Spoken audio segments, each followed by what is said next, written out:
This story is titled, My Cheating Ex-Wife Sued Me, thinking she will get the house and my money, but in the end, she lost and had to pay child support. Karma is a bitch. Hey everyone, if you're enjoying these stories and want to support the channel, don't forget to hit that subscribe button. It really helps our channel. Now let's start the video. OP starts by saying, Hi all, I don't usually post personal stuff here, but I wanted to tell this story because it's been a wild ride, and honestly, I could use some outside perspective, or maybe just some validation. I'll give you some context of how and why we divorced before exposing her after divorce games. Bear with me. So, when my ex-wife, Sarah, female, and I, male, decided to have kids, it felt like the start of a new chapter in life, one filled with promise. At the time, I was 32, working as an engineer, and earning enough to give us a comfortable lifestyle. Sarah, at 29, was doing well as a marketing associate. We were a team, or so I thought. The first sign that things were shifting came shortly after our daughter Emma was born. Sarah sat across the dinner table one evening, pushing around the food on her plate, and said, I think it's time I quit my job. She made it sound so practical, like it was all about the baby. Daycare is expensive, and you're doing so well at work. It just makes sense, she explained. I didn't push back much. I loved Emma, and if staying home with her made Sarah happy, I figured it was a win-win. But within a week, her priorities started showing themselves. The first request was a new car. Her old sedan wasn't cutting it anymore. Do you really want me driving our baby around in something that unreliable? She asked. I caved. It seemed reasonable at the time. Then came the clothes. None of my pre-baby wardrobe fits, she said, as if she hadn't been complaining about her outdated style even before Emma was born. When I hesitated, she threw in, It's not just for me. I need to look put together for Emma's sake. Spa appointments soon became a weekly thing. Her reasoning? Pregnancy changes your body in ways you'll never understand. At first, I didn't say anything. She'd been through a tough pregnancy, and I thought she deserved to feel good about herself. But as the months went on, it started to feel less like Sarah was focusing on Emma, and more like she was focusing on herself. I'd come home after a 10-hour shift to find Sarah scrolling through her phone, Emma playing alone in her playpen. When I'd suggest we spend some time together as a family, Sarah would sigh and say, I've been with her all day. You take over for a while. Bedtime routines were completely on me. I was fine with it at first, but because of my job, I needed some help too.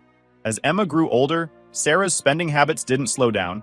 She joined a mom's group, but treated it more like a social club than a support network. She'd meet her friends for lunch at upscale cafes, always ordering the most expensive items on the menu. When I suggested we set a budget to manage our growing expenses, Sarah laughed. What's the point of making all this money if we're going to live like we're broke? She said. It stung.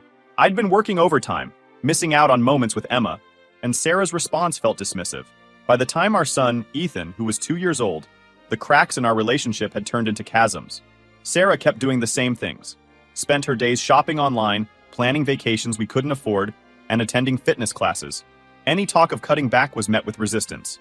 It's for the kids, she'd say, but it was hard to see how her latest designer handbag was benefiting Emma or Ethan. Her disdain for any kind of parenting responsibility became clearer with time. When Emma started preschool, Sarah rarely attended parent-teacher meetings. What's the point? She said. It's not like they're teaching calculus. I started to feel like a single parent, even though Sarah was physically present. The late-night feedings, the tantrums, the scraped knees, those were all on me. And whenever I brought up how I felt, Sarah turned it into an attack on me. You're always at work, she'd say. Maybe if you were more present, I wouldn't have to take on so much. It felt unfair. She wasn't taking on much of anything, but any attempt to say so led to arguments. I was exhausted. Looking back, I should have seen it coming. The small requests that turned into big demands. The dismissive comments about my efforts. The way she always found a way to make everything about her. But at the time, I thought I was doing what any husband and father would do, putting my family first, even if it meant ignoring the red flags. At that time, our lives looked perfect on the surface. We had a nice house, 2 beautiful kids, and enough money to cover our bills and then some. But underneath, the foundation of our marriage was crumbling. Sarah and I were living separate lives, even though we shared the same roof. I kept telling myself it was just a phase, that once the kids were older, things would settle down, that Sarah would find her way back to being the woman I fell in love with. But deep down, I knew the truth. Sarah wasn't interested in building a life together anymore. She was only interested in taking what she could, and I was about to find out just how far she'd go to get what she wanted.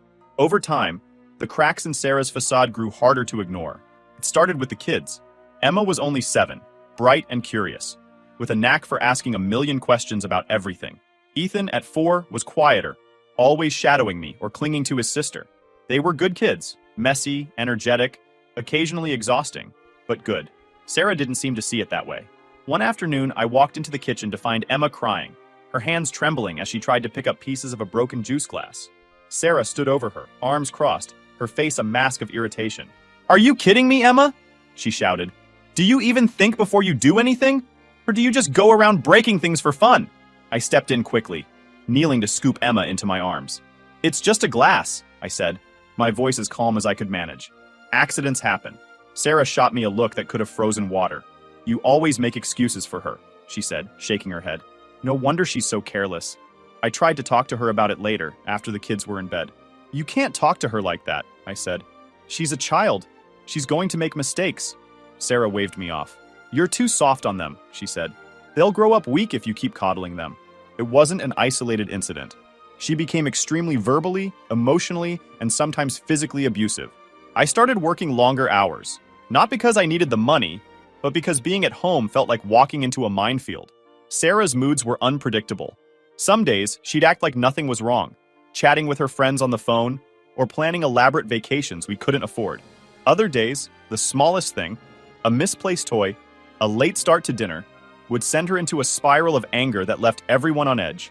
The kids began tiptoeing around her, watching her face for clues about what kind of day it would be. I hated seeing them like that. It wasn't just fear, it was confusion. They didn't understand why their mom, the person who was supposed to love them unconditionally, could be so harsh. And then came what I should have expected, a betrayal. I started noticing hotel charge on our credit card. I was going over the monthly statement late one night when the line item caught my eye. $812 for a 2-night stay at an upscale hotel downtown. I stared at it, trying to remember if she had mentioned anything about a trip. Maybe it was part of the moms group she was always talking about. Maybe it was some sort of spa weekend. But deep down, something didn't feel right. The next day, I asked her about it casually, trying not to sound accusatory. "Hey, what's this hotel charge on the card? Were you away for something I forgot about?" Sarah didn't even blink. "Oh yeah," she said. "It was a girls' weekend with the moms group.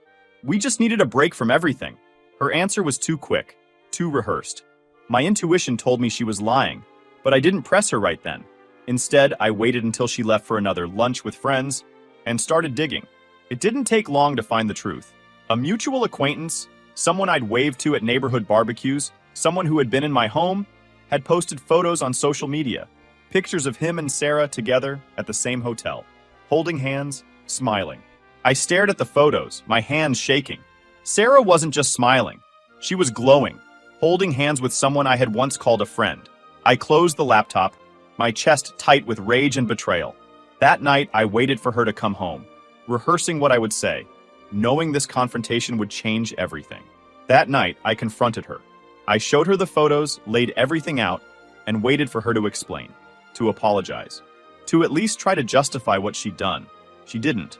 Instead, she rolled her eyes and crossed her arms. "So what?" she said, her voice dripping with disdain. "Maybe if you weren't so boring, I wouldn't need to find excitement elsewhere." The words hit harder than I expected, not because they were true, but because of how little she cared about the hurt she'd caused. I slept on the couch that night, though sleep was a generous term. My mind raced, replaying every moment, every red flag I had ignored, every excuse I had made for her. By morning, my decision was clear. This wasn't a marriage, it wasn't even a partnership. It was a toxic, one-sided arrangement where I gave everything I had, and Sarah took without hesitation. When I told her I wanted a divorce, she didn't react with anger or sadness. She laughed. "Good luck," she said, her voice icy. "You'll never manage without me." But as she turned to walk away, I realized something. I already had been managing. I had been the one holding everything together while she tore it apart. And now, I was ready to let it go. Now here, the crazy thing started. They say divorce is the end of a battle, but for me, it was just the beginning of Sarah's last-ditch attempt to ruin everything I had left. Little did she know, her own mistakes would be her undoing. After Sarah left, the house felt both quieter and heavier. I thought her absence would bring peace, but instead, it brought a hollow kind of tension. The kids were my focus, and they were the only part of my life that felt stable. Everything else seemed to be unraveling. Sarah had always been difficult, but the divorce turned her into someone I barely recognized. She refused to cooperate on anything. Every decision became a battle. Splitting assets, arranging visitation, even figuring out who would keep the dog. For someone who always acted above it all, she was suddenly deeply invested in making my life miserable. She also refused to pay her share of the kids' expenses. When I asked her about splitting daycare or school costs, she'd reply with a smirk, "You wanted them more than I did. You figure it out." It wasn't just hurtful, it was infuriating. Money was tight. With our accounts frozen during the divorce process, I had to rely on friends and family to get by. Every paycheck went toward keeping the lights on and making sure the kids didn't feel the strain. I cut out everything unnecessary. Cable, eating out, even coffee on the way to work. Meanwhile, Sarah seemed to live exactly as she had before. It wasn't long before the kids started asking questions. "Why doesn't Mom live here anymore?" Emma asked one night. She was old enough to understand that something big had changed, but too young to grasp the full picture. I told her what I could. Sometimes grown-ups don't get along the way they should, and it's better for everyone if they live in separate places. Emma nodded, but her eyes were searching for something more. Ethan, on the other hand, didn't ask much. He just clung to me more tightly than ever. Through all of this, Sarah wasn't exactly making an effort to stay connected with the kids. She'd cancel visits last minute, claiming she was overwhelmed or busy with work, though what work she meant was anyone's guess. On the rare weekends she did take them, she treated it more like a chore than quality time. Emma came home once, confused and teary-eyed. "Mom said she didn't have time to play," she told me. "She was on her phone the whole time." I didn't know how to respond. How do you explain to a child that their parent sees them as an inconvenience? I tried my best to fill the gaps Sarah left, throwing myself into every school event, playdate, and bedtime story. It wasn't just for the kids, it was for me. They were my lifeline, the thing that kept me going when everything else felt like it was falling apart. The legal process dragged on longer than I ever imagined, costing me nearly $15,000 in lawyer fees and court appearances. Sarah's lawyer filed delay after delay, arguing over things that didn't even matter. I lost count of the number of nights I stayed up, going through documents and trying to make sense of what she wanted. It wasn't about fairness or even money. It was about control. Eventually, the court sided with me on most issues. I got primary custody of the kids, which felt like a victory, though a bittersweet one. Sarah was ordered to pay child support of $1,200, but she dragged her feet every step of the way. When the payments finally came, they were late and incomplete. One day, as I was going through the mail, I found a letter from her lawyer. Sarah was contesting the child support amount, claiming it was unfair. I couldn't help but laugh bitterly. After everything, she still thought she deserved more. I didn't want to be angry. I didn't want to let her take up any more space in my life than she already had. But it was hard not to feel resentment creeping in. Every time I had to explain to the kids why their mom wasn't around, or figure out how to stretch the grocery budget, I felt the weight of what she'd left behind. At that time, I was devastated. My mom was my only supporter. She gave me a sense of relief being there for me. She constantly provided help. She visited each week and stayed until the evening, helping Emma with her homework and reading Ethan a bedtime story. Before leaving, she hugged me and tried to comfort me. "You're doing a great job, you know. We're proud of you." The kids began to look forward to their grandma's visits. Their bond with my mom strengthened, and that provided my kids a sense of family support that Sarah failed to offer. The first year after the divorce was rough, no sugarcoating it. Every day felt like a grind. I woke up early to get the kids ready for school, rushed to work, and then came home to pick them up, cook dinner, and squeeze in as much time with them as I could before bedtime. It wasn't perfect, but it was honest work, and it felt good to finally have control over my life again. Even if that control came with a lot of responsibility, work became my second anchor. My boss, who'd been understanding throughout the divorce, gave me flexibility when I needed it. I started taking on projects that excited me again, pouring my energy into creating things that made me proud. Financially, things were tight, but I learned to live within my means. I traded in Sarah's old luxury SUV for a reliable hatchback and canceled the memberships and subscriptions we didn't need. The first time I balanced my budget and saw a little left over, I felt a sense of accomplishment I hadn't felt in years. Around this time, I started opening myself up to the idea of dating again, though cautiously. It wasn't about replacing Sarah. It was about finding someone who shared the same values, someone who saw family as a partnership. I wasn't in a rush, but the idea of sharing my life with someone again didn't feel so impossible anymore. I met a wonderful girl, Jennifer, and eventually remarried after 1 year of the divorce and found the stability Sarah's chaos never allowed. Back then, I reviewed the court documents and noticed there was a box that would have stopped spousal support if I remarried, but it wasn't checked. So, I figured I was in the clear. I decided not to pursue a share of Sarah's retirement, even though I could have, dividing assets like a 401k, which would have legally entitled me to part of it. Instead, I let it go and just took the remaining year of spousal support, $12,000 in total. The support had only been ordered for 2 years, so it felt fair enough to me. I thought that chapter was closed for both of us. After a week, I received a letter from Sarah's lawyer, delivered on a rainy Thursday afternoon. I had just finished preparing dinner when I found the envelope sitting on the counter where Emma had left the mail. At first, I thought it was another delay tactic regarding her overdue child support. However, Sarah was suing for sole custody of Emma and Ethan. Her claims were as ridiculous as they were infuriating. According to the paperwork, I had manipulated the children into resenting her and had actively poisoned their relationship with her. Sarah demanded full custody, with me relegated to visitation every other weekend. She also wanted me to cover her legal fees, citing emotional distress caused by my supposed interference.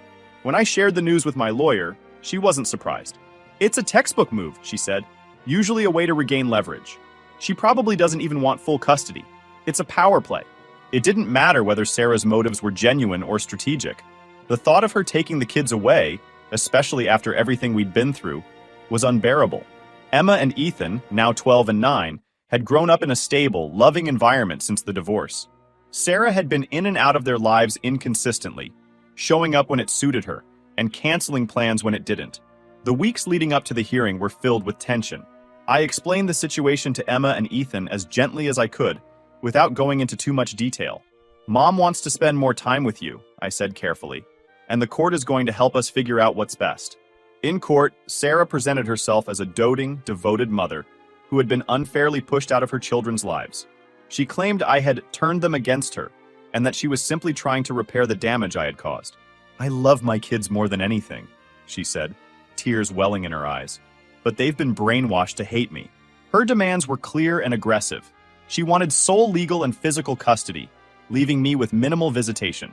She also requested a reduction in her child support payments, arguing that she would be the primary caregiver and therefore shouldn't have to contribute financially. To top it off, she sought reimbursement for her legal fees, which were conveniently estimated at just under $15,000. The reality Sarah ignored was that her relationship with Emma and Ethan had faltered because of her own actions, or lack thereof. My lawyer presented a detailed timeline of Sarah's missed visitations, canceled plans, and sporadic involvement. We included text messages where she had bailed on weekends with excuses ranging from, "I'm too tired," to, "I need some me time." One message in particular caught the judge's attention. It was from a few months earlier when Sarah had canceled yet another weekend visit. "I can't do this right now. Tell the kids I'll make it up to them, but I need to focus on myself for a bit." When it was my turn to testify, I focused on the kids. I described their routines, their schools, their hobbies. I talked about how Emma had started excelling in science and how Ethan had recently joined a soccer team. I explained how I had been the one attending parent-teacher conferences, taking them to doctor's appointments, and reading bedtime stories every night.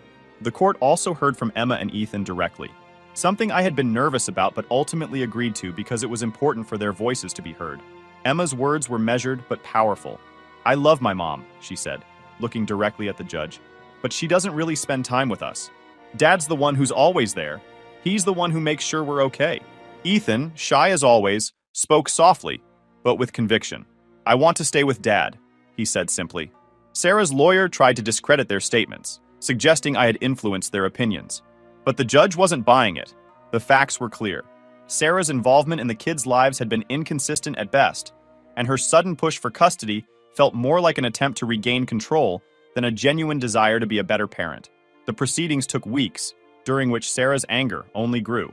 Remember, it was during one of these sessions that she discovered I had remarried a year earlier. She hadn't paid much attention to my personal life until that moment, but when my remarriage was brought up as part of a financial disclosure, her face turned red with fury. "You've been taking spousal support this whole time?" She hissed at me outside the courtroom. "You owe me that money." The irony was almost laughable. Sarah had failed to check the box during the divorce to end spousal support upon remarriage, a mistake entirely of her own making. But now, she acted as though I had stolen from her. The judge ultimately ruled in her favor on the spousal support repayment. ordering me to return the $12,000 I had received after remarrying. However, in the same breath, the judge increased Sarah's child support obligation to $2,200 a month.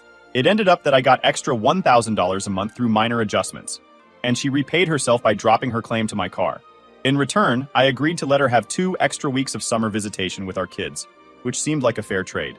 When the final ruling was announced, Sarah's demeanor shifted.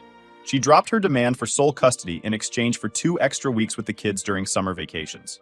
She framed it as a gracious compromise. "I'm doing this for the kids," she said with an air of martyrdom, as though she were making a noble sacrifice. For me, it wasn't about winning or losing. It was about preserving the life Emma and Ethan had come to know, a life filled with stability, love, and routine. Sarah's attempt to disrupt that had failed, but it left scars nonetheless. However, I kept in mind that Sarah wasn't the type to let go without taking one last shot. It started with a passing comment from my lawyer during a routine check-in. "You know, you're still entitled to half of Sarah's retirement account," she said, almost casually. I had waived my claim to it during the divorce, hoping to keep things amicable at the time. But after years of her games, unpaid child support, and relentless drama, I wondered if it was time to revisit that decision. At first, I hesitated. Going after Sarah's retirement felt like stirring up trouble when things were finally calm. But whenever I thought about it, it felt like the right thing to do. Not out of spite, but as a way to hold her accountable for years of reckless behavior. This wasn't about revenge. It was about fairness. When I filed the motion, Sarah's reaction was as explosive as I'd expected. She called me almost immediately. "Are you serious?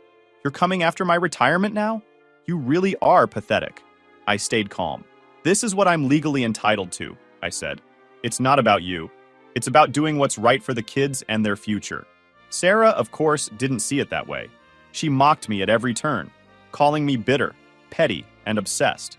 During one particularly heated exchange in court, she said, "This is why you'll never be happy. You can't let things go." Her tactics to delay the process were relentless. She ignored court orders, claimed she didn't have the funds, and dragged the case out for years. At one point, she even argued that she had spent most of the account, though bank statements quickly disproved that claim. Each court hearing felt like a battle. Sarah would arrive with her usual smugness, often making snide comments loud enough for me to hear. "Still chasing crumbs?" she said once, smirking as she walked past me. But I stayed focused. I wasn't there to engage with her games. I was there to secure what was owed, not just for me, but for the future I was building for Emma and Ethan. Finally, after nearly 4 years, the court ruled in my favor. I was awarded 50% of Sarah's retirement account, a figure that ended up being significantly larger than I'd anticipated. I had expected around $12,000 based on the original estimates, but after reviewing the updated statements, the court ordered Sarah to pay me just over $48,000. The news didn't sit well with Sarah or her new fiancé, who had entered the picture during the latter half of the proceedings. He sent me an email shortly after the ruling, accusing me of ruining their future and calling me vindictive. My response was simple. Sarah made her choices, and these are the consequences. I told him that if he really wanted to marry her and protect his assets, they could get a prenup so he wouldn't have to worry about it. He said he shouldn't have to sign a prenup because I robbed them. I didn't give him that much thought. Last thing I wanted to care about was Sarah's stuff. The payout allowed me to do something I dreamed of for years. Set up college savings accounts for Emma and Ethan. It wasn't enough to cover everything, but it was a start. Knowing that I could give them a better foundation for their futures was worth every frustrating moment in court. As for Sarah, the ruling hit her harder than I think she ever expected. Her social media, once filled with pictures of extravagant outings and updates about her dream wedding, became quieter. Mutual friends mentioned she had started complaining about financial stress, though I didn't pay much attention. For me, life moved on in the best way possible. Jennifer and I continued to grow together, building a home filled with love and stability. Emma blossomed into a confident teenager, excelling in school and dreaming of becoming a writer. Ethan found his footing on the soccer field, his quiet determination shining through in every game. One evening, as we sat around the dinner table, Ethan asked, "Dad, are you happy now?" The question made me realize just how far we'd come. "Yeah," I said, smiling at him. "I really am." Looking back, Sarah's choices had always been about taking money, taking time, taking control. But life has a way of balancing the scales. Her greed, her refusal to take responsibility, it all came back to her in the end. For me, it wasn't about winning. It was about creating a life where my kids could thrive. where they could feel loved and supported, and where we could move forward without the weight of Sarah's chaos dragging us down. In the end, Sarah's greed led her to exactly where she is now, on the outside looking in. And while I don't celebrate her struggles, I don't pity her either. You play greedy games, you win greedy prizes. But for me and my family, we've won something far greater. We've won peace.